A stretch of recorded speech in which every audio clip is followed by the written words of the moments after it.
नमस्ते, the UPSC podcast channel में आपका स्वागत है। आज बिपिन चांद्रा की भारत की आज़ादी का संघर्ष श्रृंखला में हम अध्याय 18 पर चर्चा करेंगे, गुरुद्वारा सुधार और मंदिर प्रवेश के लिए संघर्ष। तो बात शुरू करते हैं कि कैसे देश में उस वक्त नेशनलिज्म और डेमोक्रेसी की जो हवा चल पड़ी थी, हाँ, वो सिर्फ पॉलिटिकल गलियारों तक ही सीमित नहीं रही। बिल्कुल नहीं। उसकी गूंज अब धीरे धीरे समाज के धर्म के अंदरूनी हिस्सों तक पहुंच रही थी। और इसका असर उन तबकों पर दिखना शुरू हुआ जो शायद सदियों से दबे हुए महसूस करते थे, मार्जिनलाइज्ड कास्ट्स और क्लासेस पर। बिल्कुल सही कहा आपने। और इसमें फैसिनेटिंग बात यह है कि नेशनलिस्ट ने जो तरीके इजाद किए थे ना, नॉन वायलेंस सत्याग्रह और पब्लिक ओपिनियन को मोबिलाइज करने के, हाँ, अंग्रेजों के खिलाफ। हाँ, अंग्रेजों के खिलाफ, अब उन्हीं हथियारों का इस्तेमाल समाज के अंदर के स्ट्रक्चर को बदलने के लिए होने लगा। मतलब समाज और धर्म में जो पुरानी जड़ पकड़ चुकी प्रैक्टिसेस थीं, उनको रिफॉर्म करने की कोशिशें हुई।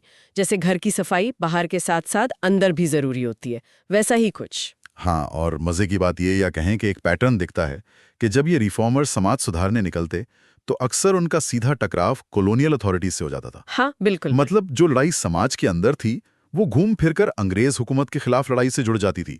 It was like fighting on two front simultaneously, अंदर की बुराइयां और बाहर का कॉलोनियल रूल। इसका एक बड़ा कारण ये भी समझना होगा कि जैसे जैसे नेशनल मूवमेंट मजबूत हो रहा था, अंग्रेजों का जो सोशल बेस था, मतलब समाज में जिन ग्रुप्स पर उनकी पकड़ थी, हाँ, वो सिकुड़ता जा रहा था।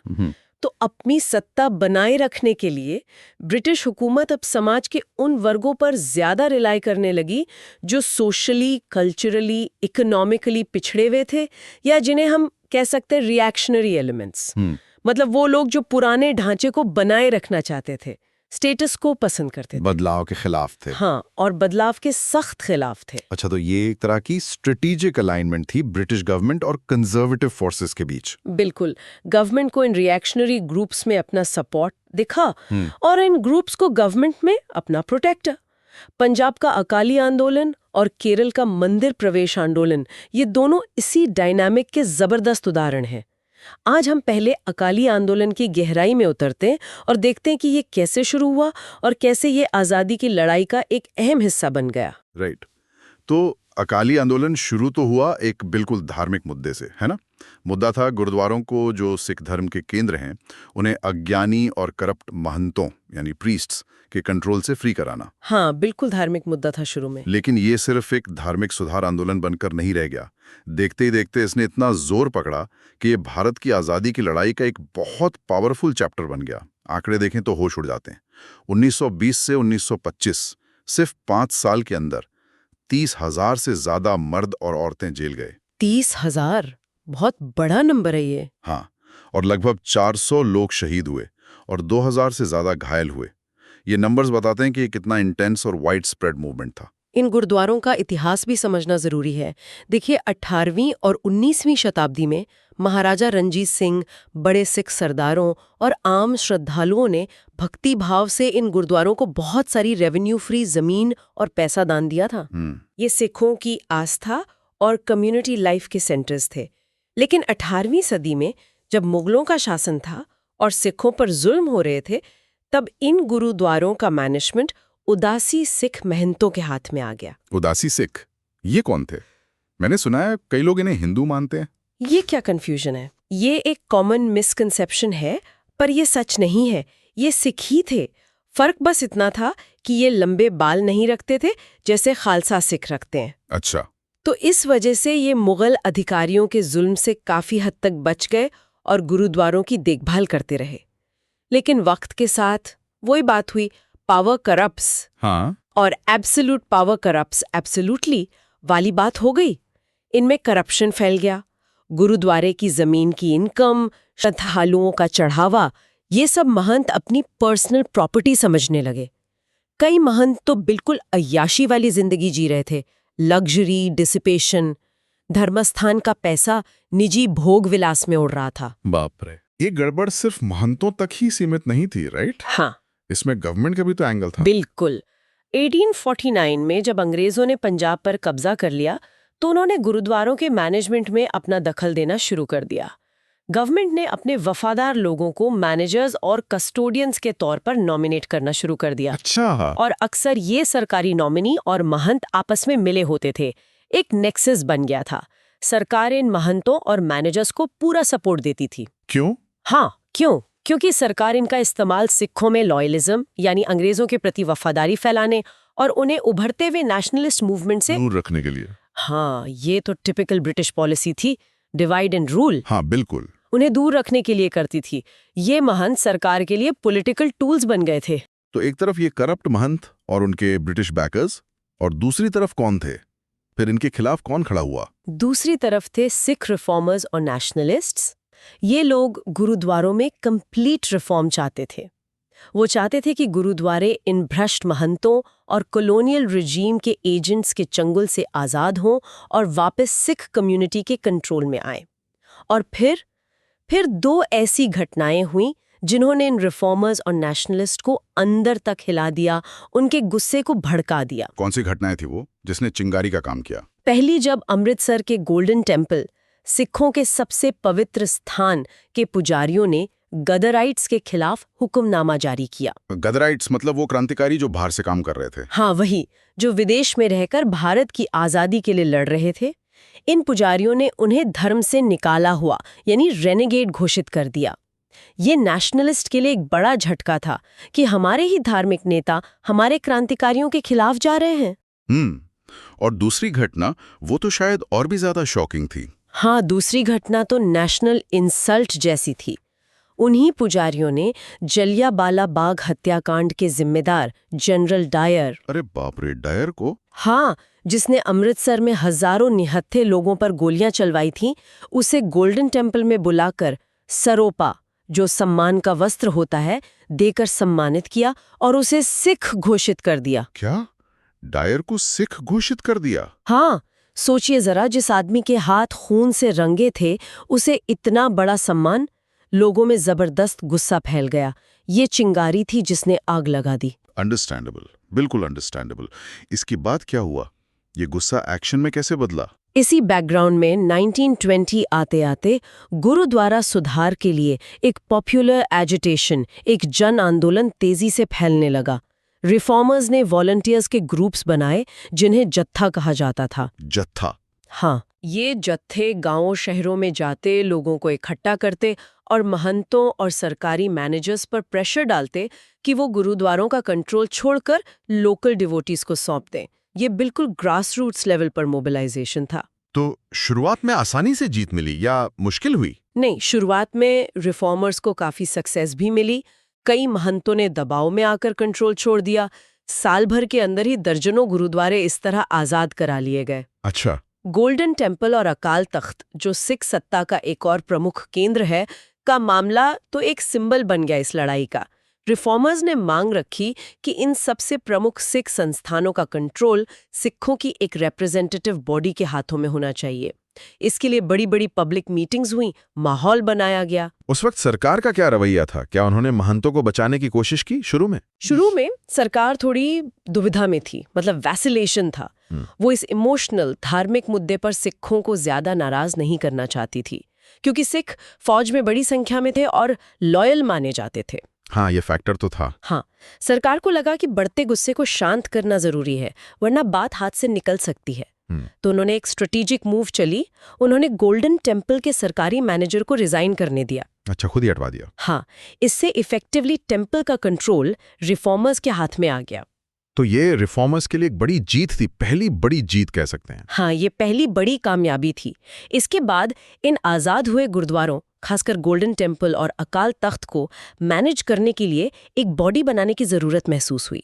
तो नवंबर 1920 में अमृतसर में करीब 10,000 रिफॉर्मर्स की एक रिप्रेजेंटेटिव असेंबली हुई।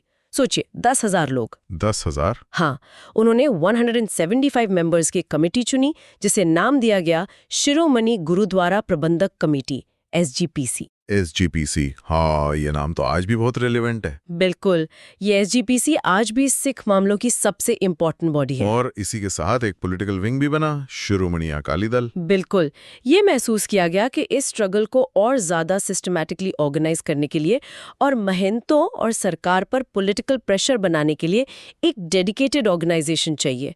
सिर्फ स्थानीय जत्थों से काम नहीं चलेगा, एक सेंट्रल बॉडी होनी चाहिए। इसी मकसद से दिसंबर 1920 में शिरोमणि अकाली दल का गठन हुआ। अकाली दल इन जत्थों का मुख्य ऑर्गेनाइजर बना। इन जत्थों की बैकबोन थे जाट किसान, जो जमीन से जुड़े थे और लड़ने का जज्बा रखते थे। अच्छा। जबकि लीडरशिप ज्यादातर नेशनलिस्ट इंटेलेक्चुअल्स के हाथ में थी, जो पढ़े लिखे थे और आंदोलन को दिशा दे रहे थे। और उस समय देश में गांधी जी का नॉन कॉपरेशन मूवमेंट भी तो चल रहा था जोरों पर। उसका क्या असर पड़ा अकाली आंदोलन पर? जबरदस्त असर पड़ा। कई नेता तो ऐसे थे जो कांग्रेस के नॉन कॉपरेशन मूवमेंट और अकाली आंदोलन दोनों में एक्टिव थे।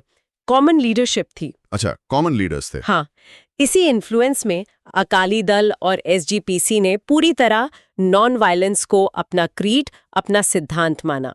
ये फैसला किया गया कि चाहे कितना भी प्रोवोकेशन हो, हिंसा का रास्ता नहीं अपनाया जाएगा। ये गांधीवादी तरीके से संघर्ष करने का संकल्प था। ये बहुत महत्वपूर्ण फैसला था। लेकिन नॉन वायलेंस का रास्ता कभी आसान नहीं होता, खासकर जब सामने वाला हिंसा पर उतारूं। क्या अकालियों को हिंसा का सामना करना पड़ा? हाँ, और बहुत भयानक तरीके से। अकाली आंदोलन का पहला बड़ा खूनी टकराव हुआ फरवरी 1921 में ननकाना साहिब में। ननकाना साहिब गुरु नानक देव जी का जन्म स्थान। हाँ बिल्कुल, सिखों के लिए बहुत पवित्र जगह। वहाँ का महंत था नारायण दास। वो बहुत करप्ट और बदनाम था। वो शांति से गुरुद्वारे का कंट्रोल छोड़ने को बिल्कुल तैयार नहीं था। उसने मुकाबले की पूरी तैयारी कर रखी थी। करीब 500 भाड़े के सैनिक, मर्सिनरीज जमा किए और उन्हें बंदूकें, तलवारें, लाठियां सब हथियार दिए। अरे, पूरी फौज बना ली थी उसने। हाँ, एक तरह से। फिर क्या हुआ, 20 फरवरी 1921 को सुबह सुबह एक अकाली जत्था शांतिपूर्वक गुरुद्वारे में प्रार्थना करने के लिए गया। वो निहत्थे थे। उनका मकसद सिर्फ दर्शन करना और शायद महंत पर मॉरल प्रेशर बनाना था। लेकिन जैसे ही वो गुरुद्वारे के अंदर पहुंचे, महंत नारायण दास के हथियारबंद लोगों ने दरवाजे बंद कर दिए और उन पर अंधाधुंध गोलियां चलानी शुरू कर दी। तलवारों और दूसरे हथियारों से भी हमला किया गया। इस निर्मम हमले में करीब 100 अकाली शहीद हो गए। 100 लोग? ओह माय गॉड, ये तो जलियांवाला बाग जैसा ही कांड हो गया है। बिल्कुल वैसा ही। हाँ, एक सोचा समझा नरसंहार था, ब्लड बाथ। इसके बाद क्या रिएक्शन हुआ सिख कम्युनिटी में और देश में? खबर फैलते ही सिखों में जबरदस्त गुस्सा भड़क उठा। हजारों की संख्या में अकाली ननकाना साहिब की तरफ चल पड़े। करतार सिंह झब्बर नाम के एक लीडर की कमान में बड़ी संख्या में जत्थे गुरुद्वारे में घुस गए। डिप्टी कमिश्नर ने उन्हें रोकने की बहुत कोशिश की, चेतावनियां दी, लेकिन अकाली रुके नहीं और उन्होंने गुरुद्वारे का पूरा कंट्रोल अपने हाथ में ले लिया। महंत नारायण दास को तो पहले ही गिरफ्तार कर लिया गया था। सरकार का क्या रुख रहा है इस बार? क्या वो महंत को बचाने आए? सरकार की पॉलिसी इस वक्त भी बड़ी कंफ्यूजिंग, वैसिलेटिंग थी, दुविधा में। एक तरफ वो सिखों के गुस्से से डर रही थी क्योंकि मिलिट्री रिक्रूटमेंट पर असर पड़ सकता था। हाँ, वो डर तो हमेशा था। दूसरी तरफ वो गुरुद्वारों पर अपना इनडायरेक्ट कंट्रोल भी नहीं खोना चाहती थी क्योंकि ये इन्फ्लुएंस का एक जरिया था। लेकिन ननकाना ट्रेजेडी अकाली संघर्ष में एक टर्निंग पॉइंट बन गई। जैसा कि करतार सिंह झब्बर ने बाद में कहा, इस घटना ने सिखों को उनकी नींद से जगा दिया था और स्वराज की ओर बढ़त तेज हो गई थी। मतलब इस कुर्बानी ने आंदोलन को कमजोर करने के बजाय और ज्यादा मजबूत कर दिया। और देश के बाकी हिस्सों में क्या रिएक्शन था इस ननकाना मैसेकर का, नेशनल लीडर्स का? इस त्रासदी ने पूरे देश की आत्मा को झकझोर दिया। महात्मा गांधी, मौलाना शौकत अली, लाला लाजपत राय जैसे बड़े नेशनल लीडर्स फौरन एकजुटता दिखाने ननकाना साहिब पहुंचे। अच्छा, गांधी जी भी गए थे? हाँ, सब बड़े नेता पहुंचे।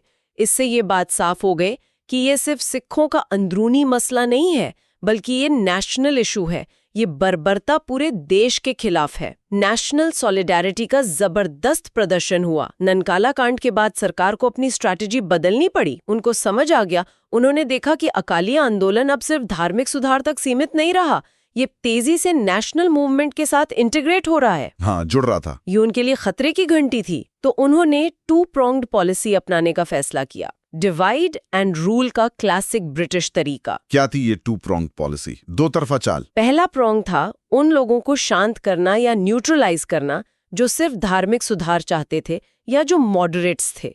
इनके लिए सरकार ने वादा किया कि वो गुरुद्वारा मैनेजमेंट के लिए एक कानून बनाएगी और उस पर काम भी शुरू कर दिया। लॉलीपॉप देने की कोशिश। दूसरा prong था जो एक्सट्रीमिस्ट या एंटी इंपीरियलिस्ट अकाली थे, जो सरकार के लिए असली खतरा थे, उन्हें लॉ एंड ऑर्डर बनाए रखने के नाम पर सख्ती से दबाना। मतलब नरम दल को पुचकारो, गरम दल को कुचलो।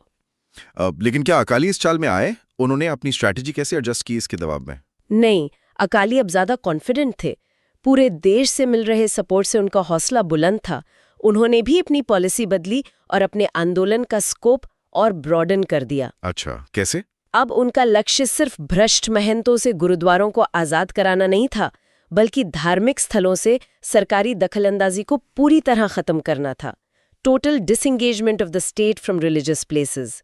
और उन्होंने खुले तौर पर अपने आंदोलन को राष्ट्रीय संघर्ष का, आजादी की लड़ाई का एक अभिन्न अंग, इंटीग्रल पार्ट घोषित कर दिया। अच्छा, तो अब ये सिर्फ गुरुद्वारों का मुद्दा नहीं रहा? बिल्कुल नहीं।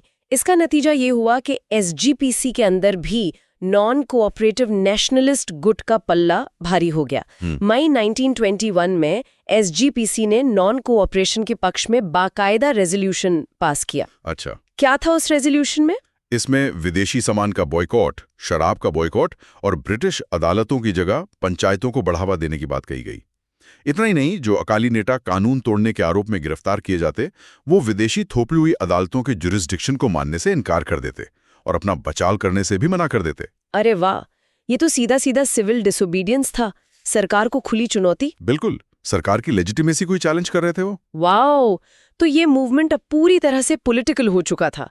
और फिर आया कीज अफेयर, चाबियों का मोर्चा। ये क्या था? ये भी बड़ा फेमस है। ये एक और बड़ा कॉन्फ्रंटेशन था अक्टूबर 1921 में।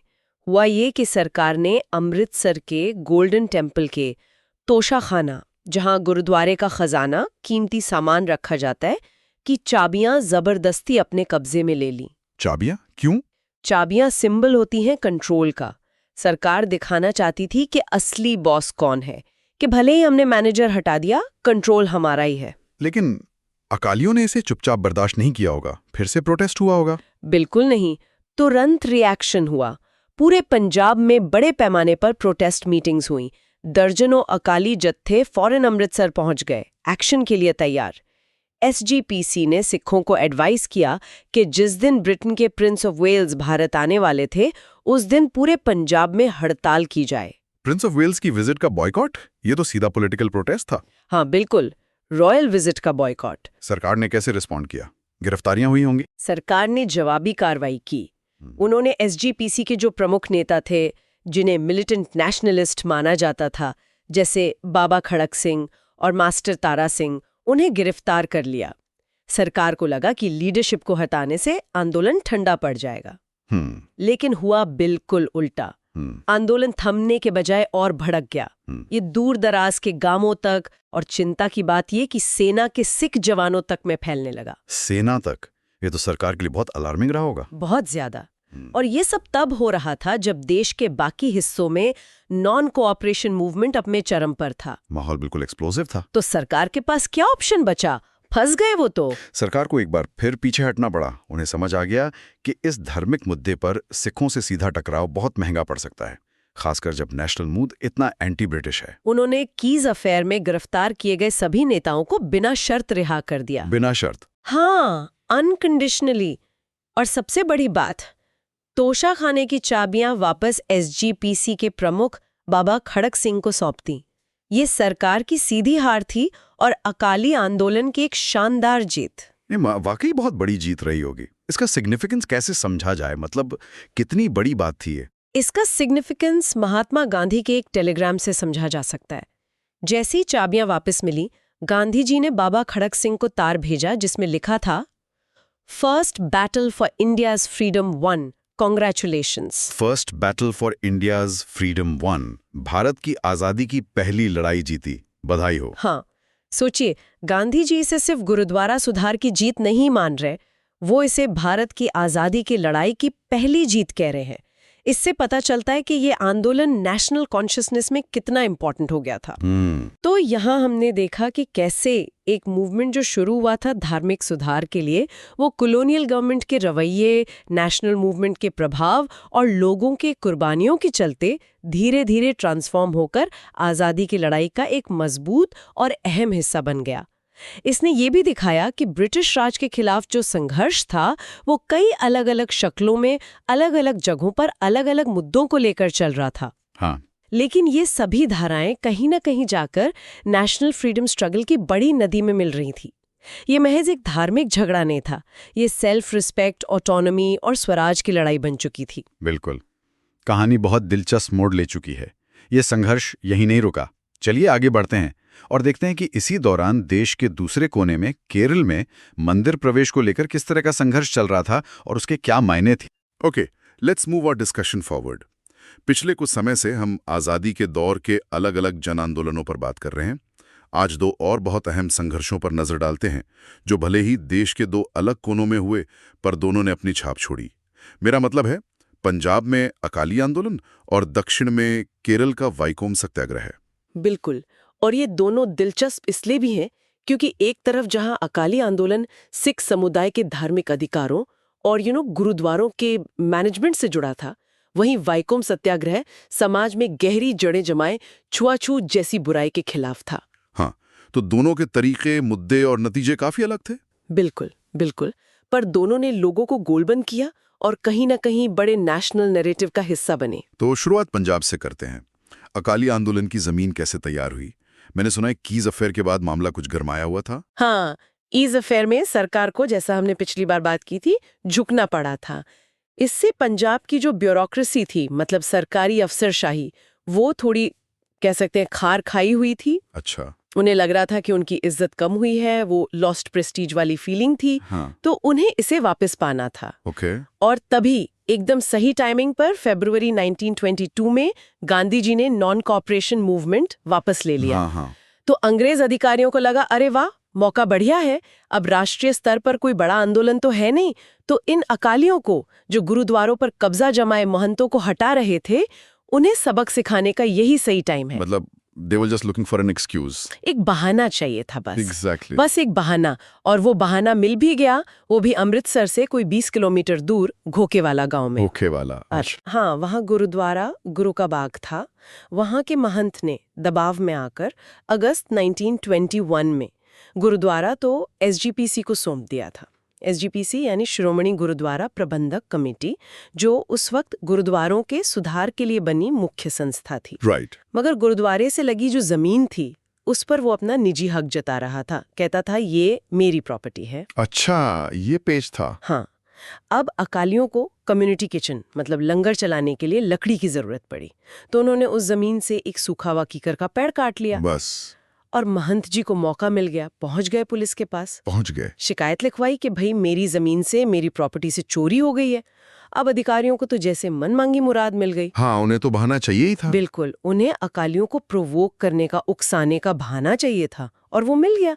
फौरन एक्शन हुआ और 9 अगस्त 1922 को इसी पेड़ काटने के छोटे से इल्जाम में 5 अकालियों को गिरफ्तार कर लिया गया। 5 लोग गिरफ्तार, सिर्फ एक सूखा पेड़ काटने पर। हाँ, मामला भले ही छोटा था, पर इसने आग लगा दी। जैसे होता है ना कभी-कभी सोसाइटी में पार्किंग को लेकर छोटी सी कहासुनी बढ़कर बड़े झगड़े का रूप ले लेती है। हाँ हाँ, बिल्कुल वैसा ही। तो फिर अकालियों ने कैसे रिएक्ट किया? चुप तो नहीं बैठे होंगे वो लोग? बिल्कुल नहीं, अकाली दल ने इसे सीधी चुनौती माना। पंजाब के अलग अलग हिस्सों से अकाली जत्थे, मतलब वॉलंटियर्स के समूह, गुरु का बाग पहुंचने लगे। अच्छा। और जानबूझकर उसी डिस्प्यूटेड जमीन से लकड़ी काटने लगे, ये दिखाने के लिए कि वो डरने वाले नहीं हैं। सरकार भी पूरी तरह तैयार थी। उन्होंने क्या किया? उन्होंने चोरी और दंगा फैलाने, मतलब राइटिंग के इल्जाम में धड़ाधड़ गिरफ्तारियां शुरू कर दी। आप अंदाजा लगाइए, 28 अगस्त आते आते, यानी मुश्किल से 20 दिन के अंदर 4000 से ज्यादा अकाली गिरफ्तार हो चुके थे। 4000? ये तो बहुत ज्यादा है, सिर्फ लकड़ी काटने पर। ये तो एकदम डिस्प्रोपोर्शनेट रिएक्शन लग रहा है, हद से ज्यादा सख्ती। हाँ, और शायद सरकार को भी लगा कि गिरफ्तारियों से आंदोलन दब नहीं रहा, बल्कि लोग और जोश में आ रहे हैं। या ये भी हो सकता है कि जेलें भरने लगी थीं, तो उन्होंने अपनी टैक्टिक्स बदली। क्या टैक्टिक्स? अब उन्होंने अकाली वॉलंटियर्स को गिरफ्तार करने के बजाय उन्हें बेरहमी से पीटना शुरू कर दिया, लाठियों से। ओहो, पीटना शुरू कर दिया। हाँ, लेकिन यहाँ जो हुआ उसने सबको हैरान कर दिया, सच में। क्या हुआ ऐसा, बताइए। अकाली स्वयंसेवकों ने गजब का अनुशासन और अहिंसा का परिचय दिया। वो जत्थों में आते, पूरी तरह नॉन वायलेंट, एकदम शांत रहते और पुलिस की लाठियां खाते रहते, बिना कोई विरोध किए। बिना हाथ उठाए। वो तब तक खड़े रहते जब तक मार खाते खाते बेहोश होकर गिर ना जाए। उनकी हड्डियां टूट जाती, कपड़े खून से लथपथ हो जाते, पर वो ना तो पीछे हटते, ना ही हाथ उठाते। ये नॉन वायलेंट रेजिस्टेंस का, अहिंसक प्रतिरोध का एक अद्भुत, मतलब दिल दहला देने वाला नजारा था। उफ, सोचकर भी रोंगटे खड़े हो जाते हैं। इस लेवल की बर्बरता एक तरफ और दूसरी तरफ इतना संयम, इसका तो जबरदस्त रिएक्शन हुआ होगा फिर। बिल्कुल। सीएफ एंड्रूज, जो एक अंग्रेज पादरी थे और गांधी जी के करीबी सहयोगी भी, वो खुद मौके पर गए। उन्होंने जो देखा उसके बाद लिखा। उन्होंने कहा कि ये inhuman, brutal, foul, cowardly and incredible to an Englishman and a moral defeat of England था। बाप रे, इतना कड़ा बयान। हाँ, मतलब ये सब कुछ अमानवीय, क्रूर, घिनौना, कायरतापूर्ण और एक अंग्रेज के लिए अविश्वसनीय था। और ये असल में इंग्लैंड की नैतिक हार थी। उनके इस बयान से पूरे देश में, बल्कि दुनिया में हलचल मच गई। जाहिर है पूरे देश में गुस्सा फैल गया। जाहिर है। फिर क्या हुआ? क्या राष्ट्रीय नेता भी इसमें शामिल हुए? नेशनल लीडर्स का क्या रुख रहा? हाँ, जैसे ही खबर फैली, देश भर के बड़े नेता और पत्रकार गुरु का बाग पहुंचने लगे। स्वामी श्रद्धानंद, हकीम अजमल खान जैसे कद्दावर नेता 10 सितंबर को अमृतसर में हुई एक विशाल अकाली सभा में शामिल हुए। अच्छा। और कांग्रेस वर्किंग कमेटी ने भी फौरन पुलिस की इस बर्बरता की जांच के लिए कमेटी बना दी। सरकार पर आप समझिए चौतरफा दबाव पड़ने लगा। इतने दबाव के बाद तो सरकार को झुकना पड़ा होगा। आखिर कब तक टिकते? हाँ, एक बार फिर सरकार को पीछे हटना पड़ा, लेकिन अंग्रेज सरकार अपनी नाक बचाने में माहिर थी। हाँ, वो तो है। उन्होंने सीधे सीधे हार मानने की बजाय एक फेस सेविंग तरीका निकाला। एक रिटायर्ड सरकारी इंजीनियर थे, सर गंगाराम, काफी अमीर आदमी थे वो। हाँ, सुना है नाम। सरकार ने उन्हें मनाया कि वो महंत से वो विवादित जमीन लीज पर ले लें। फिर सर गंगाराम ने अकालियों को उस जमीन से लकड़ी काटने की इजाजत दे दी। अरे वाह, क्या जुगाड़ था। है ना कमाल का जुगाड़। तो टेक्निकली अकाली सरकार से नहीं, बल्कि एक प्राइवेट लेसी से इजाजत लेकर लकड़ी काट रहे थे। वाह, मतलब सांप भी मर गया और लाठी भी नहीं टूटी सरकार के नजरिए से। प्रॉब्लम सॉल्व हो गई और सरकार को सीधे तौर पर झुकना भी नहीं पड़ा। और जो लोग गिरफ्तार हुए थे उनका क्या हुआ? हाँ, इस समझौते के साथ ही सभी गिरफ्तार अकाली वॉलंटियर्स को भी बिना शर्त रिहा कर दिया गया। तो इस तरह गुरु का बाग मोर्चा सफल रहा। लेकिन कहानियां खत्म नहीं हुई है ना। गुरुद्वारों का सुधार तो हो रहा था, पर कुछ अकाली नेताओं के मन में अब शायद बड़े लक्ष्य थे। बिल्कुल, गुरुद्वारे तो धीरे धीरे एसजीपीसी के कंट्रोल में आ रहे थे, पर जो मिलिटेंट यानी गरम दल के अकाली थे, उनका मानना था कि ये तो छोटे गुरुद्वारे आजाद हुए हैं, असली बड़ा गुरुद्वारा यानी हमारा देश तो अभी भी गुलाम है। अच्छा, ये सोच थी। हाँ, तो वो अब ब्रिटिश सरकार से सीधी टक्कर लेने का कोई और बहाना या मौका ढूंढ रहे थे। और वो मौका उन्हें मिला नाभा रियासत के मामले में। यही था ना जैतो मोर्चा? हाँ, बिल्कुल। सितंबर 1923 में एसजीपीसी ने नाभा रियासत के महाराजा रिपुदमन सिंह का मुद्दा उठाया। महाराजा रिपुदमन सिंह थोड़े राष्ट्रवादी विचारों के थे और अंग्रेज सरकार उनसे खुश नहीं थी। उड़ने पर मजबूर कर दिया। एसजीपीसी ने इसे सिख पंथ के मामलों में सीधा सरकारी हस्तक्षेप माना और पंथ का अपमान भी। इसी के विरोध में मशहूर जैतो मोर्चा शुरू हुआ, जो नाभा रियासत में ही एक जगह है। अकालियों ने वहां अखंड पाठ करने की कोशिश की, जिसे सरकार ने बलपूर्वक रोका। लेकिन मैंने सुना है कि जैतो मोर्चे को उतनी सफलता नहीं मिली जितनी गुरुद्वारा सुधार आंदोलन को मिली थी। ऐसा क्यों हुआ? हाँ, ये बात काफी हद तक सही है। इसके पीछे कई कारण थे। पहला, ये मामला सीधे सीधे गुरुद्वारे के मैनेजमेंट जैसा खालिज धार्मिक मुद्दा नहीं था। ये एक राजा के हक और पॉलिटिकल हस्तक्षेप का सवाल था। हाँ, उसमें सिख पंथ के अपमान का एंगल जरूर था, पर ये उतना मास अपील वाला धार्मिक मुद्दा नहीं बन पाया जैसा गुरुद्वारों का था। अच्छा, ये बात है। दूसरा, देश के बाकी हिस्सों से, खासकर गैर सिख समुदायों से इसे उतना व्यापक समर्थन नहीं मिला जैसा गुरुद्वारा आंदोलन को मिला था। गुरु का बाग में जो पुलिस की बर्बरता हुई थी, उसने सबको झकझोर दिया था। वैसा कुछ यहाँ नहीं हुआ। तीसरा, सरकार भी अब ज्यादा सतर्क थी। उन्होंने मॉडरेट यानी नरम दल के अकालियों को अपनी तरफ करने की कोशिश शुरू कर दी। उन्हें ये वादा किया कि गुरुद्वारों के प्रबंधन के लिए जल्द ही एक कानून बनाया जाएगा। इस वादे से नरम दल वाले थोड़ा शांत हो गए। और वो कानून बना, फिर सरकार ने वादा निभाया? हाँ, निभाया।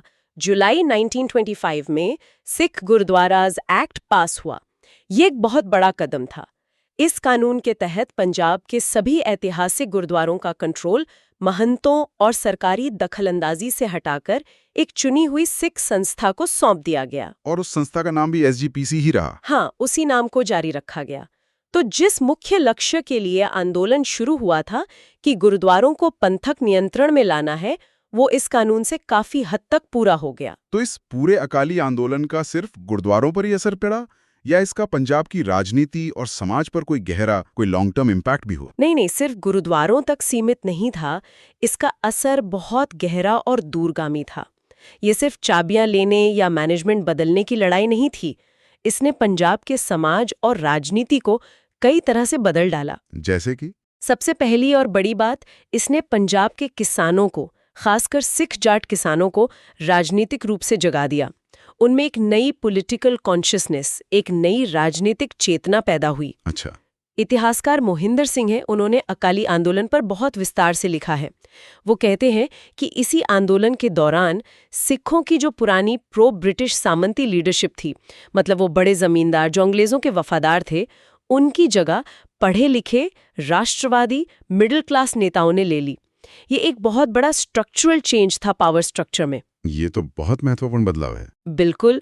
और क्या हुआ, ग्रामीण और शहरी सिख आबादी जो शायद पहले उतनी जुड़ी हुई नहीं थी, वो इस दोधारी संघर्ष, मतलब गुरुद्वारा सुधार और आज़ादी की ललक के दौरान एक कॉमन प्लेटफॉर्म पे इकट्ठा हुई। ये कुछ वैसा ही है जैसे हम आज देखते हैं कि कोई बड़ा किसान आंदोलन या छात्र आंदोलन कैसे अलग अलग तबकों को एक साथ ले आता है और एक नया पॉलिटिकल लैंडस्केप तैयार कर देता है। हाँ, सही कहा आपने। ये वाकई में एक बड़ा बदलाव था। और क्या खास बात थी इस आंदोलन की? कुछ और पहलू? हाँ, एक और बहुत महत्वपूर्ण पहलू था इसका नॉन कम्युनल यानी गैर सांप्रदायिक चरित्र। ये सोचने वाली बात है कि आंदोलन का आधार भले ही धार्मिक था, गुरुद्वारों का मुद्दा, लेकिन इसकी भावना पूरी तरह से राष्ट्रवादी और गैर सांप्रदायिक थी। अच्छा, ये कैसे? मोहिंदर सिंह फिर कहते हैं कि देश को विदेशी सरकार से आजाद कराने का विचार इतना प्रबल था कि उसने न सिर्फ सिख समुदाय के सभी वर्गों को एकजुट किया, बल्कि प्रांत के हिंदुओं और मुसलमानों को भी बड़ी संख्या में अकाली आंदोलन के समर्थन में खड़ा कर दिया। अरे वाह! हाँ, और इसने सिर्फ ब्रिटिश पंजाब ही नहीं बल्कि पंजाब की जो रियासतें थीं, प्रिंसली स्टेट्स, वहां के लोगों में भी राजनीतिक चेतना जगाई। लेकिन क्या हर चीज पॉजिटिव ही थी, या इस आंदोलन का कोई ऐसा पहलू भी था जिसके आगे चलकर कुछ नेगेटिव कॉन्सिक्वेंसेस हुए? हाँ, एक पहलू था जिसकी तरफ इशारा करना जरूरी है, जिसके लॉन्ग टर्म इम्प्लीकेशंस हुए हैं। क्योंकि ये आंदोलन धर्म, धार्मिक पहचान और धार्मिक संस्थानों के इर्द गिर्द केंद्रित था। इसने सिख समुदाय में एक मजबूत रिलीजियोसिटी, मतलब धार्मिकता की भावना को बहुत बल दिया। ये अपने आप में शायद गलत नहीं था, लेकिन आगे चलकर इसी मजबूत धार्मिक पहचान और गोलबंदी का इस्तेमाल कम्युनलिज्म यानी सांप्रदायिकता की राजनीति करने वालों ने अपने फायदे के लिए किया। धर्म और राजनीति का जो घालमेल है वो यहीं से और पुख्ता हुआ। अच्छा, तो ये एक तरह का साइड इफेक्ट कह सकते हैं। तो जब मुख्य लक्ष्य यानी गुरुद्वारा एक्ट हासिल हो गया, तो उसके बाद अकाली आंदोलन का क्या हुआ? क्या वो एक संगठित ताकत बने रहे? नहीं, यहीं पर एक दिलचस्प मोड़ आता है। गुरुद्वारा सुधार का लक्ष्य पूरा होने के बाद अकाली आंदोलन, जो एक तरह का संयुक्त मोर्चा जैसा था, वो असल में 3 अलग-अलग पॉलिटिकल स्ट्रीम्स में बंट गया। 3 धाराओं में? क्यों? ऐसा इसलिए हुआ क्योंकि इसमें शुरू से ही 3 अलग-अलग तरह की विचारधाराओं और हितों वाले लोग शामिल थे। पहला ग्रुप था मॉडरेट प्रो गवर्नमेंट वाला, यानी नरम दल वाले। हाँ, ये वो नरम दल वाले या पुराने रसूख वाले लोग थे जो शायद आंदोलन में धार्मिक अपील या जनता के दबाव की वजह से शामिल हुए थे। जैसे ही गुरुद्वारों का मसला हल हुआ, ये वापस लॉयलिस्ट पॉलिटिक्स यानी सरकार की तरफदारी वाली राजनीति में चले गए। इनमें से कई पंजाब की प्रभावशाली यूनियनिस्ट पार्टी का हिस्सा बन गए, जो मुख्य रूप से जमींदारों की पार्टी थी और अंग्रेजों के करीब मानी जाती थी। ओके, एक धारा ये होगी। दूसरी? नेशनलिस्ट पॉलिटिक्स में शामिल हो गए। इनमें से कुछ पक्के गांधीवादी बन गए और कांग्रेस के साथ काम करने लगे। अच्छा। जबकि कुछ और रैडिकल सोच वाले लोग लेफ्टिस्ट विचारधारा की तरफ गए और पंजाब में बनी कीर्ति किसान पार्टी या कम्युनिस्ट विंग का हिस्सा बने। और तीसरी धारा? तीसरी धारा ने अकाली दल का नाम बरकरार रखा। हालांकि अब वो अकेले पूरे आंदोलन के वारिस नहीं थे। इन्होंने गुरुद्वारा आंदोलन से मिली प्रतिष्ठा और धार्मिक अपील का ग्रामीण जनता, खासकर सिख किसानों के बीच भरपूर राजनीतिक इस्तेमाल किया। मतलब इन्होंने आंदोलन की लेगेसी को भुनाया। हाँ, कह सकते हैं। धीरे धीरे ये धारा सिख सांप्रदायिकता यानी सिख कम्युनलिज्म का मुख्य राजनीतिक मंच बन गई।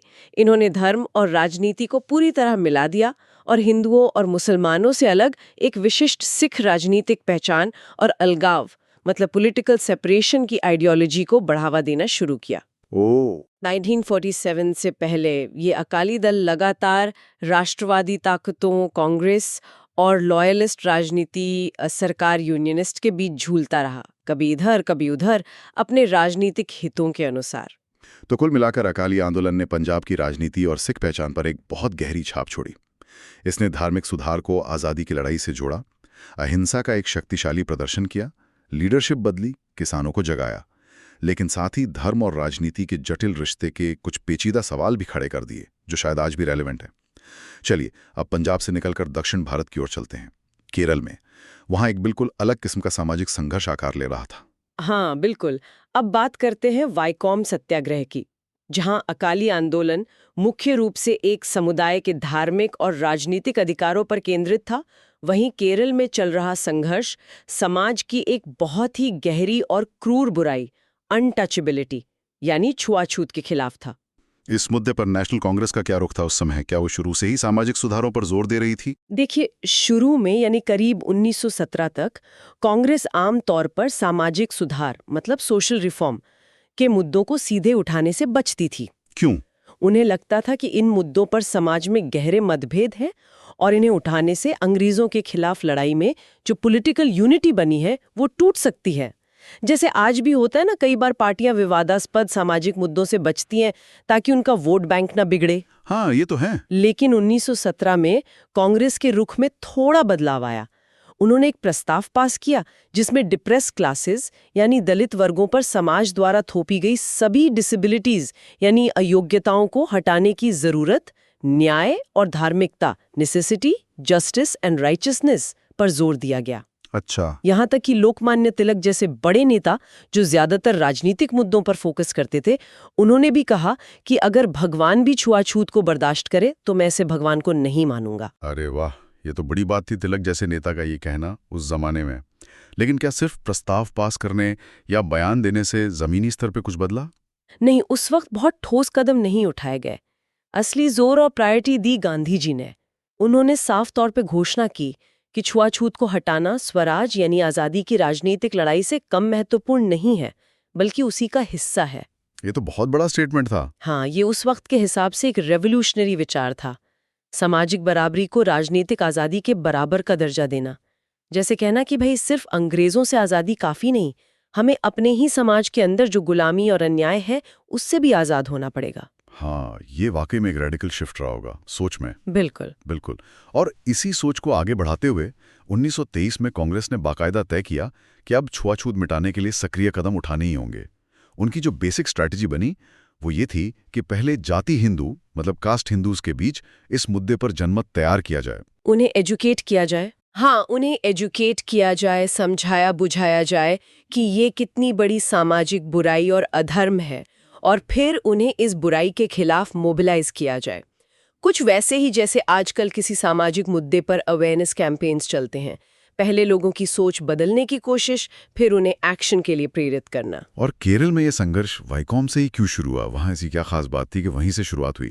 देखिए, केरल में उस समय छुआछूत का रूप शायद देश के बाकी हिस्सों से भी ज्यादा भयानक और कह सकते हैं विभत्स था। अच्छा। ज्यादा भयानक। हाँ। वहाँ जिन्हें डिप्रेस्ड क्लासेस या अवर्ण यानी जिनकी कोई वर्ण व्यवस्था में गिनती नहीं थी, जिन्हें बाद में गांधी जी ने हरिजन कहा, माना जाता था, उन्हें कल्पना से परे सामाजिक अपमान झेलना पड़ता था। सिर्फ छूने की मनाही मतलब अनटचबिलिटी ही नहीं थी, बल्कि एक और भयानक प्रथा थी जिसे थिंदिल कहते थे। थिंदुल, ये क्या होता है? इसका मतलब था दूरी प्रदूषण। Distance pollution. दूरी प्रदूषण, ये क्या चीज हुई? सुनने में ही अजीब लग रहा है।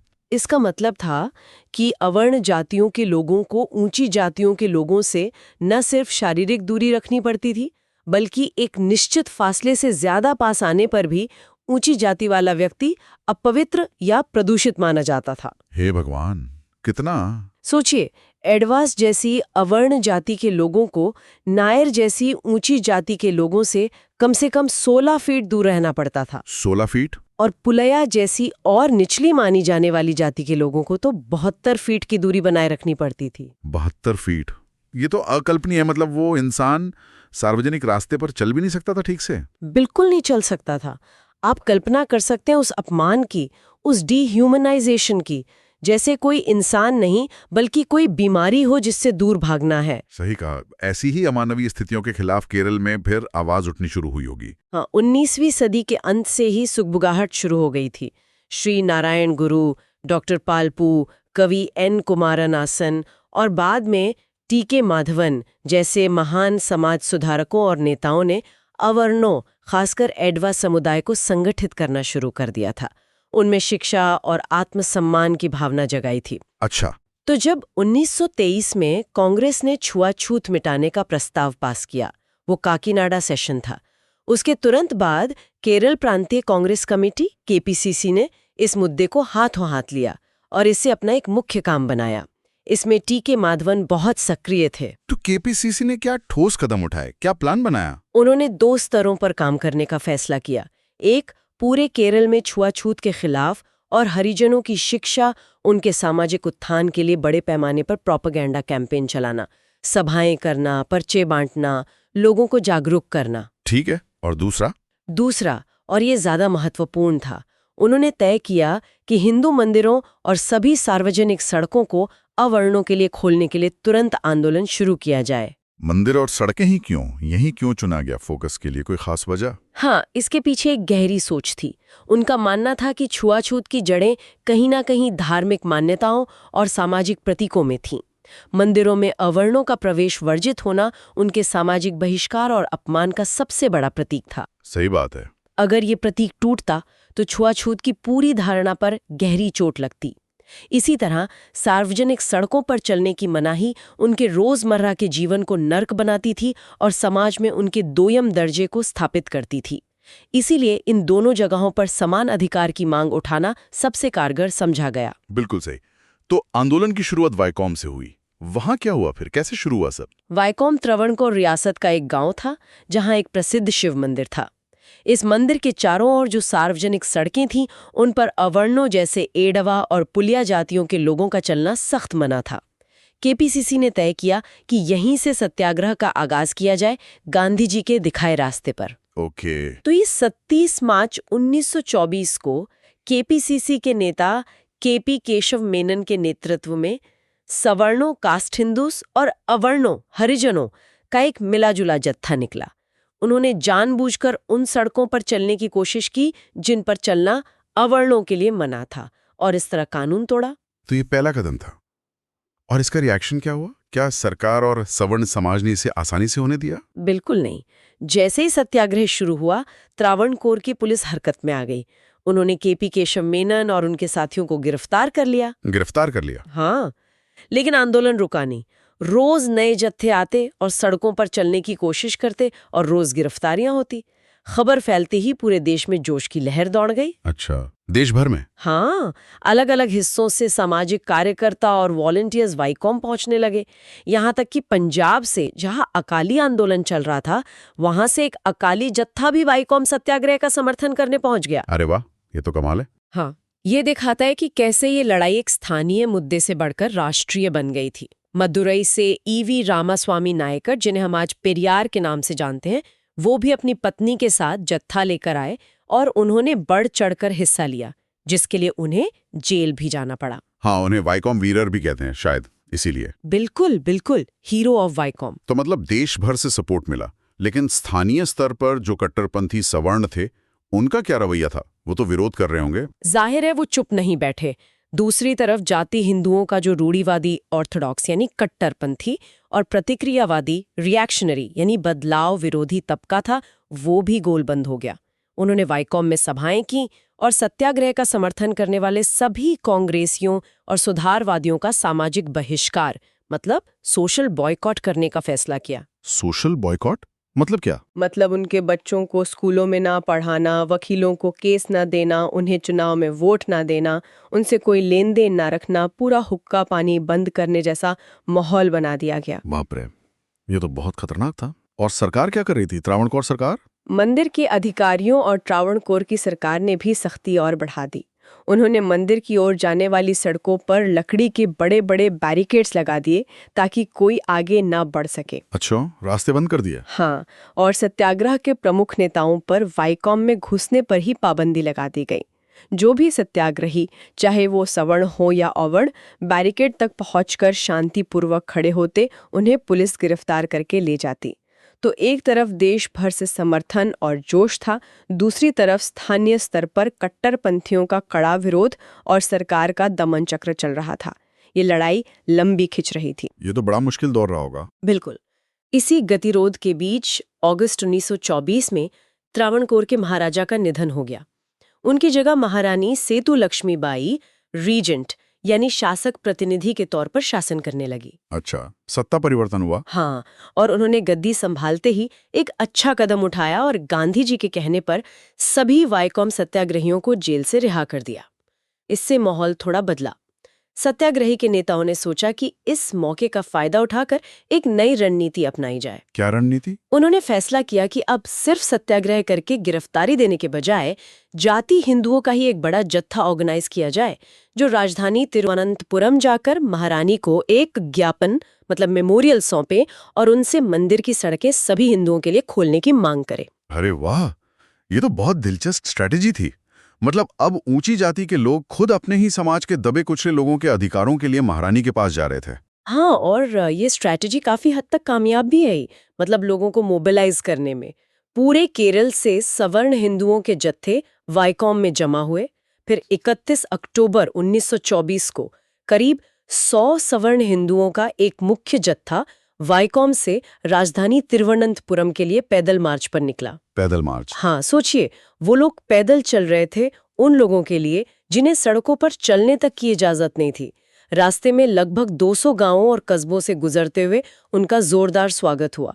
लोग उनके समर्थन में आगे आए। कमाल है। जब तक ये सवर्ण जत्था तिरुवनंतपुरम पहुंचा, तब तक इसमें 1000 से ज्यादा सवर्ण हिंदू शामिल हो चुके थे। ये अपने आप में एक बहुत बड़ी घटना थी। इसने दिखाया कि कांग्रेस और सुधारकों की सवर्णों को एजुकेट और मोबिलाइज करने की स्ट्रेटजी जमीन पर असर दिखा रही थी और ऊंची जातियों के अंदर भी बदलाव की इच्छा पैदा हो रही थी। तो क्या महारानी पर इस सवर्ण जत्थे का असर हुआ? क्या उन्होंने मांगे मान ली? फिर तो बात बन गई होगी। दुर्भाग्य से नहीं। महारानी ने जत्थे के नेताओं से मुलाकात तो की, लेकिन उन्होंने रूढ़िवादी तत्वों के दबाव का हवाला देते हुए सड़कें खोलने से इनकार कर दिया। ओह, मतलब जत्था कामयाब नहीं हुआ? मांगे मनवाने में कामयाब नहीं हुआ। तो सत्याग्रह जारी रहा, गतिरोध बना रहा।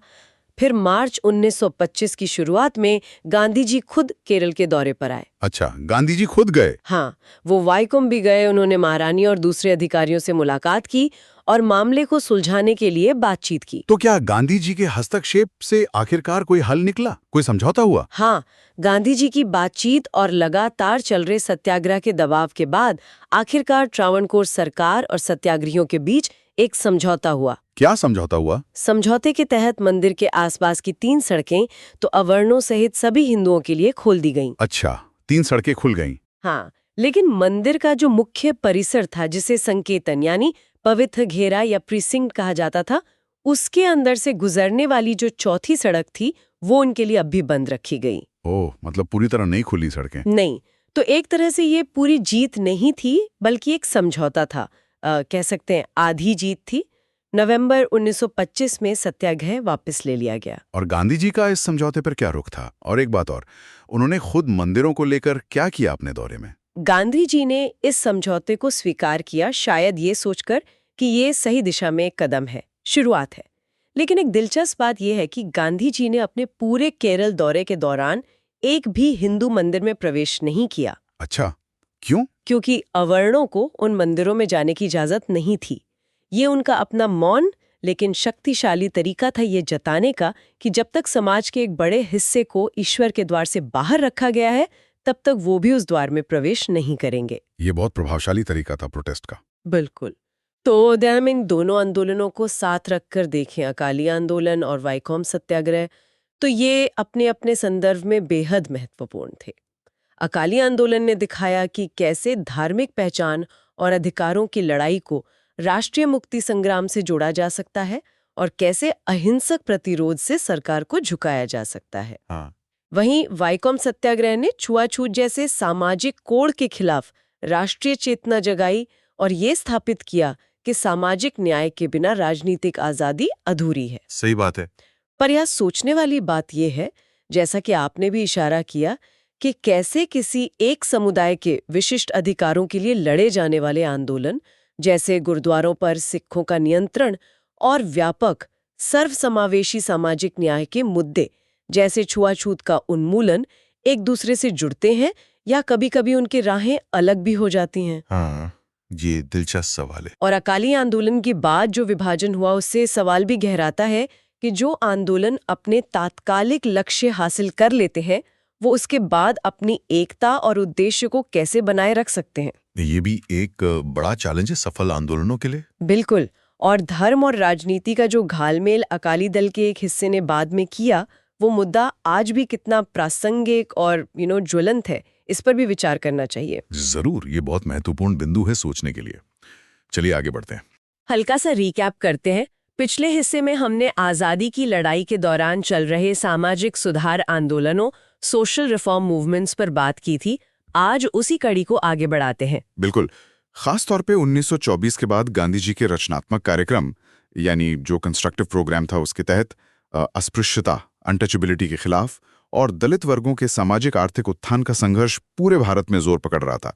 और केरल तो इसमें क्या कहते हैं, एक तरह से हॉटस्पॉट बना हुआ था। हाँ, वाइकोम सत्याग्रह की बात हमने की थी पिछले डिस्कशन में, और आज हम केरल के एक और बहुत ही महत्वपूर्ण संघर्ष पर गौर करेंगे, गुरुवायूर मंदिर प्रवेश सत्याग्रह। ये सिर्फ एक मंदिर में एंट्री की लड़ाई नहीं थी, जैसा आपने कहा, ये उससे कहीं ज्यादा थी। इसने सोशल चेंज की एक पूरी लहर पैदा की। तो चलिए इस पूरे घटनाक्रम को परत दर परत समझते हैं। हमारे पास जो जानकारी है वो इस सत्याग्रह पर लिखे गए हिस्टोरिकल अकाउंट्स और एनालिसिस पर आधारित है। हमारा मिशन है इस संघर्ष के अहम पहलुओं, इसके असर और आज भी इसकी रेलेवेंस को समझना। Okay, let's move our discussion forward. तो कहानी शुरू होती है 1931 से। माहौल ये था कि सिविल डिसोबीडियंस मूवमेंट वो कुछ समय के लिए रुका हुआ था गांधी इरविन पैक्ट के बाद। ऐसे में के केलापन जी, जो केरल के एक बड़े नेता थे, उनके कहने पर केरला प्रदेश कांग्रेस कमेटी यानी केपीसीसी ने तय किया कि भैया मंदिर प्रवेश के मुद्दे को जोर शोर से उठाया जाए। हाँ, और देखिए ये टाइमिंग भी बड़ी दिलचस्प है। जब सीधा पॉलिटिकल आंदोलन थोड़ा ठंडा पड़ा तो सारी एनर्जी, सारा फोकस सामाजिक सुधारों की तरफ चैनल कर दिया गया। ये दिखाता है कि फ्रीडम स्ट्रगल सिर्फ अंग्रेजों से लड़ाई नहीं थी, बल्कि समाज के अंदर की जो बुराइयां थीं उनसे भी लड़ाई थी। तो केपीसीसी ने फैसला किया कि गुरुवायूर के प्रसिद्ध कृष्ण मंदिर से शुरुआत करेंगे और 1 नवंबर 1931 को सत्याग्रह शुरू किया जाएगा। इसके लिए पूरे मालाबार इलाके में जबरदस्त कैंपेन चलाया गया, जगह जगह पब्लिक मीटिंग्स हुई, पूरा एक माहौल बनाया गया। अब फिर आया वो मशहूर मार्च। इसकी कहानी तो मुझे बहुत फैसिनेटिंग लगती है। 21 अक्टूबर को कन्नूर से गुरुवायूर तक एक जत्था, एक ग्रुप निकला। सिर्फ 16 लोग थे इसमें, और इसे लीड कर रहे थे कवि सुब्रमण्यम तिरुमंबू। उन्हें एक शानदार उपाधि मिली थी, केरल की गाती हुई तलवार, सिंगिंग सॉर्ड ऑफ केरला। सोचिए, गाती हुई तलवार, कलम और कविता में कितनी ताकत हो सकती है। हाँ, बिल्कुल। लेकिन सबसे हैरान करने वाली और शायद सबसे इंस्पायरिंग बात ये थी कि इस जत्थे में समाज के हर तबके के लोग थे।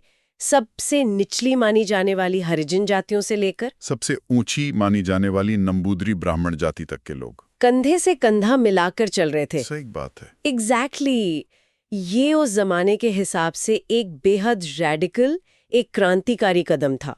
आज भी सोचिए, किसी कॉलोनी में कोई फंक्शन ऑर्गेनाइज करना हो तो अलग अलग बैकग्राउंड, अलग अलग सोच के लोगों को एक साथ लाना कितना मुश्किल होता है। सब अपने अपने ग्रुपिज्म में लगे रहते हैं ना। सही बात है। और यहाँ तो बात जाति की थी, जो उस वक्त समाज में इतनी गहरी जड़ें जमाई हुई थी। ये जत्था सिर्फ फिजिकल दूरी नहीं नाप रहा था, ये सामाजिक दीवारों को गिराने की एक कोशिश कर रहा था। चलते फिरते एक स्टेटमेंट था ये, और इसका असर भी जबरदस्त हुआ। इस मार्च ने पूरे देश में हलचल मचा दी। लोगों में जाति विरोधी भावनाएं, एंटी कास्ट सेंटिमेंट्स जागे। लोगों को लगा कि हाँ, ये गलत है, इसे बदलना चाहिए।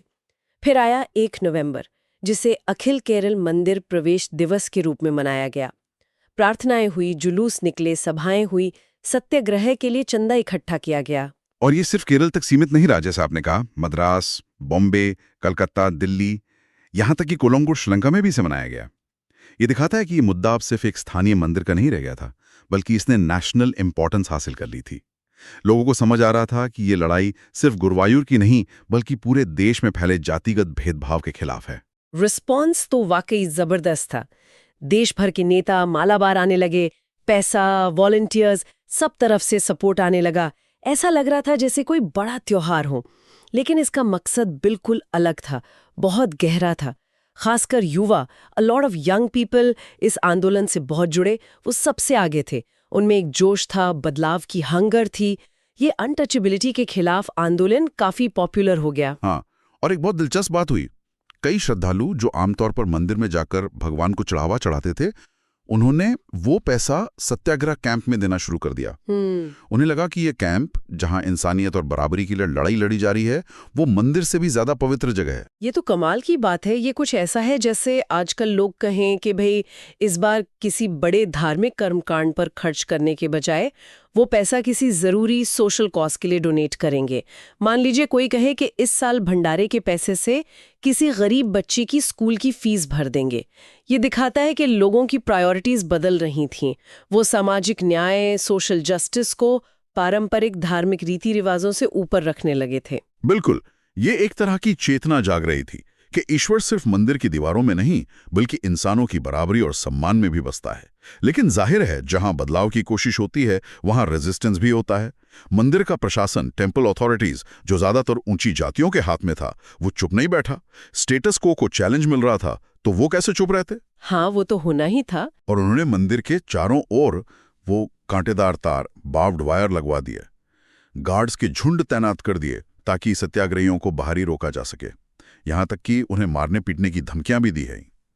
ये एक क्लासिक एग्जाम्पल है कि कैसे एस्टैब्लिश्ड पावर स्ट्रक्चर्स अपने कंट्रोल को बनाए रखने के लिए किसी भी हद तक जा सकते हैं। बदलाव आसानी से हजम नहीं होता, चाहे वो ऑफिस में नया सिस्टम लागू करना हो या समाज में पुरानी रूढ़ियों को तोड़ना। और फिर 1 नवंबर को टकराव हुआ। वो दिन आ ही गया जिसका इंतजार था। टेंशन तो हवा में महसूस हो रहा होगा। सफेद खादी पहने, शांति का पैगाम लिए वो 16 सत्याग्रही मंदिर के पूर्वी गेट पर पहुंचे, लेकिन वहां पुलिस की एक बड़ी टुकड़ी ने उनका रास्ता रोक दिया। और उसे लीड कौन कर रहा था? Superintendent of police. माने स्टेट मशीनरी किसके साथ खड़ी थी, ये साफ था। और फिर जो हुआ वो और भी दुखद था।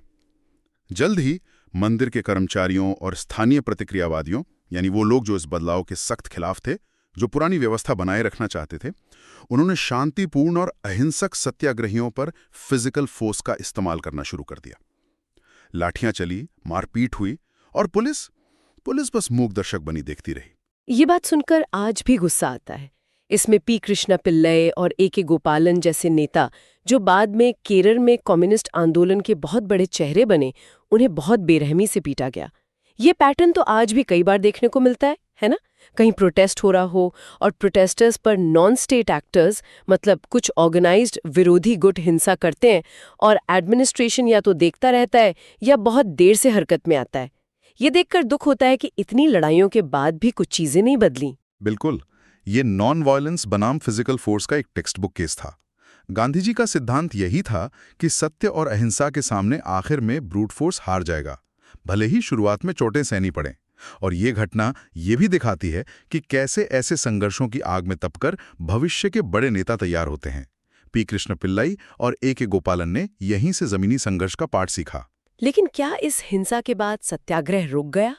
इतनी मार पीट हुई, पुलिस ने साथ नहीं दिया? नहीं, यही तो इस आंदोलन की ताकत थी। सत्याग्रह जारी रहा, यहां तक कि जब जनवरी 1932 में सिविल डिसोबीडियंस मूवमेंट फिर से शुरू हो गया, कांग्रेस कमेटियों को गैरकानूनी घोषित कर दिया गया और ज्यादातर बड़े नेता गिरफ्तार करके जेल भेज दिए गए, तब भी गुरुवायूर सत्याग्रह चलता रहा। ये दिखाता है कि इस आंदोलन की अपनी एक अलग पहचान, अपनी एक इंडिपेंडेंट स्ट्रेंथ बन चुकी थी। ये सिर्फ कांग्रेस का एक साइड प्रोजेक्ट नहीं था, इसकी अपनी जड़ें थी, अपना मोमेंटम था। ज्यादा ड्रामेटिक मोड़ लिया। राइट। के केलप्पन, जिन्होंने ये मुद्दा उठाया था, वो मंदिर के सामने आमरण अनशन, फास्ट अनटू डेथ पर बैठ गए। उनकी मांग थी कि जब तक मंदिर दलित वर्गों के लिए खोल नहीं दिया जाता, वो अन्न जल ग्रहण नहीं करेंगे। ये तो बहुत बड़ा कदम था, अपनी जान दांव पर लगा देना। आमरण अनशन एक बहुत पावरफुल वेपन है, खासकर गांधीवादी आंदोलनों में। ये जबरदस्त नैतिक दबाव, मॉरल प्रेशर बनाता है। ये सामने वाले अथॉरिटी को, इस केस में मंदिर प्रशासन और जमोरिन को, सोचने पे मजबूर करता है कि क्या उनकी जिद, उनकी परंपरा एक इंसान की जान से बढ़कर है। इसने पूरे देश को फिर से झकझोर दिया। केरल और देश के बाकी हिस्सों में फिर से मीटिंग्स, प्रोसेशंस, प्रदर्शनों का दौर शुरू हो गया। माहौल एकदम गर्मा गया। सब केलप्पन जी की जान को लेकर चिंतित थे। यहाँ तक कि केरल और बाकी भारत के बहुत से सवर्ण हिंदुओं, कास्ट हिंदूज ने भी मंदिर के संरक्षक कैलिकट के जमोरिन ऑफ कैलिकट से अपील की, चिट्ठियां लिखी, डेलीगेशंस भेजे कि भाई इंसानियत के नाते और बदलते जमाने को देखकर मंदिर सबके लिए खोल दीजिए। लेकिन जमोरिन अपनी बात पर अड़े रहे, टस से मस नहीं हुए। ये दिखाता है कि एंट्रेंच्ड ट्रेडिशन और अथॉरिटी को चैलेंज करना कितना मुश्किल होता है। भले ही समाज के अंदर से ही बदलाव की आवाजें उठ रही हों, जो लोग पावर में होते हैं वो आसानी से झुकते नहीं। कभी कभी तो लगता है कि सदियों पुरानी सोच को बदलना पहाड़ तोड़ने जैसा मुश्किल काम है। सोचिए, घर में ही कोई पुरानी रस्म बदलने की बात करो तो बड़े बुजुर्ग कैसे नाराज हो जाते हैं। यहाँ तो पूरे मंदिर और समाज की परंपरा का सवाल था। इस पॉइंट पर गांधी जी का रोल बहुत क्रूशल हो गया। क्या हुआ फिर? सिर खुलवाने का काम अपने हाथ में लेंगे। गांधी जी का कद इतना बड़ा था, उनका मॉरल अथॉरिटी इतना ज्यादा था कि उनकी बात को टालना मुश्किल था। और आखिरकार गांधी जी के जन्मदिन 2 अक्टूबर 1932 को केलप्पन ने अपना अनशन तोड़ा। सत्याग्रह को भी कुछ समय के लिए सस्पेंड कर दिया गया। लेकिन क्या इसका मतलब ये था कि लड़ाई खत्म हो गई? क्या सब कुछ ठंडा पड़ गया? बिल्कुल नहीं। इसे एक स्ट्रेटेजिक रिट्रीट की तरह देखा जा सकता है। लड़ाई खत्म नहीं हुई थी, बल्कि शायद एक नए फेज में दाखिल हो रही थी। डायरेक्ट कॉन्फ्रंटेशन की जगह अब फोकस दूसरे तरीकों पे शिफ्ट हुआ। मंदिर प्रवेश का अभियान और जोर शोर से जारी रहा। हाँ, और इसमें ए.के. गोपालन का रोल बहुत महत्वपूर्ण रहा। उनके नेतृत्व में एक जत्था पूरे केरला में पैदल घूमा, गांव-गांव, शहर-शहर जाकर उन्होंने प्रचार किया, लोगों को समझाया, बड़ी-बड़ी सभाएं की। अंदाजा लगाइए, ये जत्था खत्म होने से पहले करीब 1000 मील पैदल चला और 500 से ज्यादा सभाएं की। 1000 मील सोचकर ही थकान हो जाती है। आज के जमाने में हम लोग 1 किलोमीटर चलने में 100 बहाने बनाते हैं। गाड़ी नहीं है, मौसम खराब है, वगैरह वगैरह। ये दिखाता है कि उन लोगों में कमिटमेंट का लेवल क्या था। ये दिखाता है कि डायरेक्ट एक्शन के बाद मास मोबिलाइजेशन और एजुकेशन पर फोकस शिफ्ट हुआ। लोगों की सोच बदलना, उन्हें जागरूक करना, यह भी उतना ही जरूरी था जितना मंदिर के गेट पर धरना देना। ग्रासरूट्स लेवल पर काम कितना जरूरी है, ये बात उस वक्त समझी गई। बिल्कुल। जैसा कि ए.के. गोपालन ने बाद में अपनी आत्मकथा में लिखा भी, हालांकि गुरुवायूर मंदिर अभी भी हरिजनों के लिए बंद था, मैंने देखा कि इस आंदोलन ने पूरे देश में सामाजिक परिवर्तन, सोशल चेंज के लिए एक प्रेरणा पैदा की थी। इसने हर जगह एक बदलाव को जन्म दिया। उन्हें महसूस हुआ कि असर सिर्फ गुरुवायूर तक सीमित नहीं था, बल्कि पूरे समाज में एक चिंगारी लग चुकी थी, एक नई सोच पैदा हो रही थी। तो यहाँ एक बड़ा सबक है, किसी आंदोलन की सफलता हमेशा उसकी तात्कालिक मांग पूरी होने से नहीं मापी जाती। गुरुवायूर मंदिर तुरंत नहीं खुला, ये सच है, लेकिन व्यापक स्तर पर ब्रॉडर टर्म्स में देखें तो ये सत्याग्रह बहुत सफल रहा। इसने लोगों की सोच बदली, समाज को झकझोरा और आने वाले बदलावों की नींव रखी। ये बात तो गांठ बांध लेने वाली है। कई बार हम शॉर्ट टर्म रिजल्ट्स देखकर निराश हो जाते हैं, जैसे कोई स्टूडेंट किसी एग्जाम में टॉप न कर पाए, लेकिन उसने जो मेहनत की, जो सीखा, वो नॉलेज आगे चलकर ज्यादा काम आती है। वैसे ही इस आंदोलन ने समाज को जो सिखाया वो तात्कालिक जीत से ज्यादा महत्वपूर्ण था। बिल्कुल, और इसका असर आगे दिखा भी। ये चिंगारी धीरे धीरे आग बनी। अस्पृश्यता के खिलाफ और मंदिर प्रवेश के लिए अभियान अगले सालों में भी चलता रहा, और फिर एक बड़ी कामयाबी मिली नवंबर 1936 में, जब त्रावणकोर के महाराजा ने एक ऐतिहासिक घोषणा, द टेम्पल एंट्री प्रोक्लेमेशन, जारी की। इसमें सभी सरकारी नियंत्रण वाले मंदिर सभी हिंदुओं के लिए खोल दिए गए, बिना किसी जाति भेद के। ये एक बहुत बड़ी जीत थी, और इसमें गुरुवायूर सत्याग्रह ने जो माहौल बनाया था उसका बहुत बड़ा योगदान था। और ये सिलसिला रुका नहीं। फिर मद्रास ने 1938 में ऐसा ही कानून बनाया, जब सी राजागोपालाचारी वहां मुख्यमंत्री थे। हाँ, और दूसरे कांग्रेस शासित प्रांतों ने भी फिर फॉलो किया। तो ये दिखाता है कि कैसे एक जमीनी आंदोलन, एक ग्रास रूट्स मूवमेंट, आखिरकार पॉलिसी चेंजेस में तब्दील हो सकता है। पीपल पावर से सिस्टम बदल सकता है, देर से ही सही, लेकिन बदलता जरूर है। सही है। इस पूरे मंदिर प्रवेश अभियान ने वो सारे तरीके इस्तेमाल किए जो भारतीय लोगों ने राष्ट्रवादी संघर्ष, नेशनलिस्ट स्ट्रगल के दौरान सीखे और विकसित किए थे। व्यापक एकता बनाना, अलग अलग ग्रुप्स को साथ लाना, जन शिक्षा यानी मास एजुकेशन, लोगों को मुद्दे के बारे में समझाना, और अस्पृश्यता जैसे सवाल पर बड़े पैमाने पर लोगों को मोबिलाइज करना, उन्हें आंदोलन से जोड़ना, ये सब नेशनल मूवमेंट की प्लेबुक से ही आया था। हाँ, जैसा कि EMS नंबूदरी पाद, जो बाद में केरल के मुख्यमंत्री बने, उन्होंने लिखा, गुरुवायूर मंदिर सत्याग्रह एक ऐसी घटना थी जिसने मुझ जैसे हजारों युवाओं को रोमांचित किया और बहुसंख्यक लोगों को आत्मसम्मान के साथ अपने जायज अधिकारों के लिए लड़ने की प्रेरणा दी। यही वो युवा थे जिन्होंने ये साहसिक नेतृत्व दिया, जो बाद में मजदूर किसान संगठनों के संस्थापक नेता बने, जो धार्मिक या सांप्रदायिक विचारों के द्वेष से मुक्त थे। यह बहुत महत्वपूर्ण पॉइंट है, कैसे एक सोशल रिफॉर्म मूवमेंट ने फ्यूचर पॉलिटिकल और इकोनॉमिक मूवमेंट्स के लिए लीडर्स तैयार किए। ये दिखाता है कि समाज के अलग अलग संघर्ष आपस में कितने जुड़े होते हैं, जिस पर बात करना जरूरी है। इस आंदोलन और गांधीवादी राष्ट्रवादी तरीके की एक कमजोरी, एक वीकनेस भी बताई जाती है। वो ये कि अस्पृश्यता के खिलाफ लोगों को जगाते हुए भी उनके पास जाति व्यवस्था, द कास्ट सिस्टम को ही जड़ से खत्म करने की कोई बहुत ठोस रणनीति, अ कॉन्क्रीट स्ट्रैटेजी शायद नहीं थी। फोकस अस्पृश्यता पर ज्यादा था, जो कि जाति व्यवस्था का एक लक्षण, एक सिम्टम है, लेकिन बीमारी की जड़ यानी जातिगत ऊंच नीच की व्यवस्था पर उतना गहरा प्रहार नहीं हुआ। अच्छा, मतलब जैसे किसी को बार बार बुखार आ रहा हो तो डॉक्टर सिर्फ बुखार की गोली देता रहे, लेकिन ये पता लगाने की कोशिश न करे कि बुखार किस इन्फेक्शन की वजह से आ रहा है और उस इन्फेक्शन का इलाज न करे। कुछ वैसा ही मंदिर प्रवेश जैसे कदम लक्षणों का इलाज तो करते थे, लेकिन जातिगत हायरार्की की जड़ पर चोट करने का प्लान शायद उतना साफ नहीं था। ये वैसे भी बहुत मुश्किल सवाल है, क्योंकि कास्ट सिस्टम इतना गहरा और कॉम्प्लेक्स इशू है हमारे समाज का। हाँ, बिल्कुल यही बात है। इस राष्ट्रीय आंदोलन की ताकत हमें आज़ाद भारत के संविधान, कॉन्स्टिट्यूशन में दिखती है। हमारे संविधान ने कानूनी तौर पर जातिगत असमानता को खत्म किया, अस्पृश्यता को एक अपराध बनाया और सभी नागरिकों को जाति की परवाह किए बिना सामाजिक समानता, सोशल इक्वालिटी की गारंटी दी। ये एक बहुत बड़ा ऐतिहासिक कदम था, और इसकी नींव इन्हीं संघर्षों ने रखी थी, जिनमें गुरुवायूर सत्याग्रह का भी अहम रोल था। और इसकी कमजोरी वो कहाँ दिखती है? और इसकी कमजोरी हमें 1947 के बाद भी भारत में जातिवाद, कैस्टिज्म के बने रहने और बढ़ने, और निचली जातियों के खिलाफ व्यवहार में लगातार हो रहे उत्पीड़न और भेदभाव, ऑपरेशन एंड डिस्क्रिमिनेशन में दिखती है। कानून तो बन गए, लेकिन समाज पूरी तरह से नहीं बदला। मानसिकता बदलने में वक्त लगता है, और वो लड़ाई आज भी जारी है। ये कड़वी सच्चाई है जिससे आज भी हमारा समाज जूझ रहा है। रोज अखबारों में, न्यूज में या अपने आसपास ही हमें इसके उदाहरण दिख जाते हैं। सही कहा। तो कुल मिलाकर गुरुवायूर सत्याग्रह भारतीय इतिहास का एक मील का पत्थर था।